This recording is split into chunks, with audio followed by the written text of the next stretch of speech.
Field by field, Maizex is bringing Canadian seed to farmers across Canada. Maizex is your source for high-performance soybeans and grain, silage, and grazing corn hybrids. Visit maizex.com to find your local Maizex representative.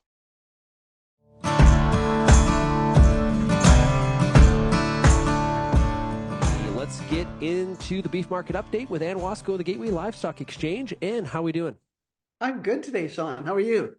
Pretty good. Hey, what is going on this week in the cattle markets? Well, this is the way I guess we end the summer doldrums, if you will. Markets kind of, whether you're talking about cash cattle or wholesale markets, we've had a down week, U.S. and Canada. So start south of the border, down in the south, Kansas, Texas region, steady to one lower. So that's going to be 182 to 183 live. Nebraska 184 live, which is steady, but on their dressed market 292, which is also steady to a buck lower. So we're going to see their 5-area average drift lower again this week. That choice cutout that we talk each week, last night it closed almost $7.50 back of last week, 308.65. And again, the Labor Day buying's done. We're going into September. There's other bills to pay with back to school and reality. And this isn't unnormal to see the cutout drop as we head into September and October. Those are typically kind of our couple of our worst months in terms of that. So that's holding true. And I think that'll be kind of the storyline as we go through the next 30 days. Coming back home here to Western Canada, the dressed market in Alberta was $5 to $7 lower dressed. So 408 to 413 delivered. So you're going to see that Canfax average when it comes out later today. It could be down into the mid 240s now. So and again, remember, it wasn't long ago we were up around 260. So the other thing I just wanted to point out, we've got both Canadian and U.S. steer weights, their carcass weights, sitting at 930 and 931 respectively. Not often we're that close. Canadian weights are 10 pounds over last year, and these U.S. weights are 26 pounds heavier. So we've talked lots this year, Sean, about the heavier carcass weights impacting the overall tonnage, and really that's been a bit of a, especially in the last few months, a bit of a drain on this market as we've gone forward with more cattle, and it doesn't feel like that storyline's going to change for the second half. And just for our audience, the reason for that increase in the carcass, it's not because packers are behind, is it? It's more feed values have gone down. It's a little bit, what's the word? More economically productive for me to get a little bit longer and get more bang for my buck per unit. For sure, especially with cost of gains dropping like they have this year versus last year. So it's an economic no-brainer, if you will, for the cattle feeder to put on those extra pounds in terms of what he's getting for the value of that animal versus what it is for his cost of gain. So it's economics driven, and that's why I don't think it's going to change this year. We're going to run with heavy cattle right through the end of 24 and probably into 25 now. Has that same trend existed for heifer carcass weights? Yes, and it's across the board. Steers, heifers, and even the cow weights are up a bit, which sounds a little bit funny. But again, you do still have grain-fed cows hitting the market, and the same storyline would fit there. Yeah. Okay. We also had the StatsCan cattle inventory report come out. What did that tell us? Yeah. So as you recall, the USDA skipped their report for budget cutbacks, but we still had a report in Canada for a mid-year report. And no surprises, Sean. Beef cow numbers nationally down another 2% at just shy of 3.5 million head. Alberta, I'll go through some of the provinces for your listeners. Alberta cow herd down 3%, 1.56 million. Saskatchewan was down 2% at 989,000 head of beef cows.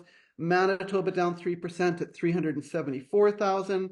Ontario 223,000 down 1%. And BC at 180,000 down 3%. So again, right across the board down.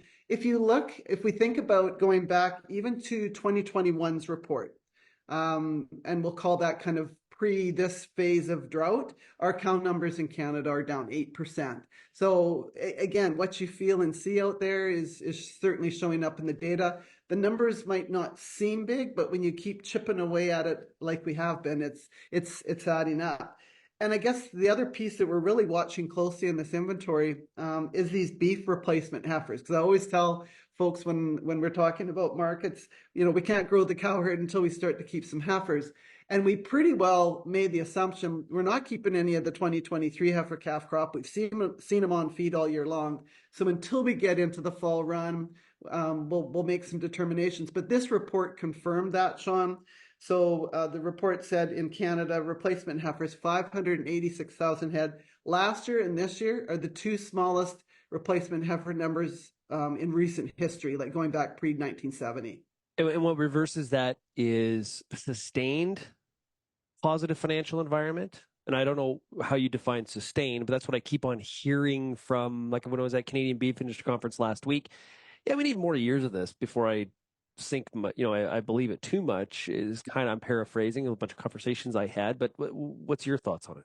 Yeah, and I think the list has got a few different reasons on it, and certainly that would be one, we've had a couple of good years in here, but that, that's been it.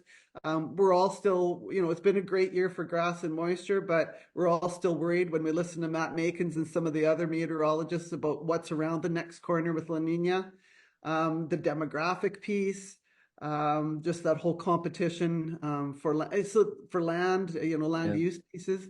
So we've got lots of challenges in terms of just some profitability for a year or two.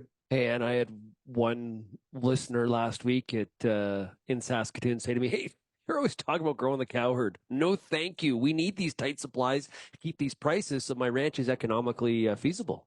Yeah, and that's a great comment. But from a Canadian perspective, we've got to remember this is a global industry, and globally, we've still got beef supplies growing. So we can talk about what we're going to do in Canada, but we're a pretty small piece of the global beef pie. And so when you've got big production in Brazil and Australia, we're going to be watching for what weather conditions do down there and what happens to their cow herds. Yeah, well, we always have transitions in agriculture, and as we start to take this 2024 crop out of the field in Canada, the fall run really heats up. It gets super busy at auction marts, trucking companies, feed yards, putting those placements in. Distribution this year, with the drought, we saw a lot of cattle come to market much earlier than we would see in traditional flows. What are we seeing this year? Yeah, well, that's a good point, Sean. A lot happens in the next 3 months, and especially this year because it's been super quiet compared to 23, 22, where we had drought cattle starting to move back in June. Well, that has not been the case this year. It's been what I'm telling folks, more of a normal run, but it feels like we haven't had a normal run for a long time. So what it's going to do instead over the last few years, we've been spreading that run out starting in June, going right through to December. This year, we're going to get the run from September to November. So it's going to feel like more cattle for sure. But we've certainly concentrated it back to where it usually is. But it's going to be busy, and we've got cattle to place.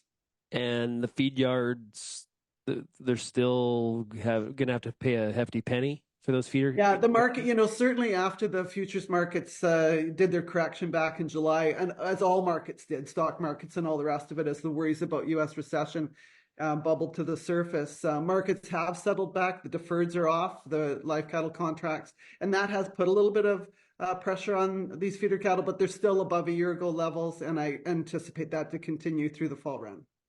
Hey, finish up here. You mentioned some of the moisture conditions in the year for grass. How are things looking out there?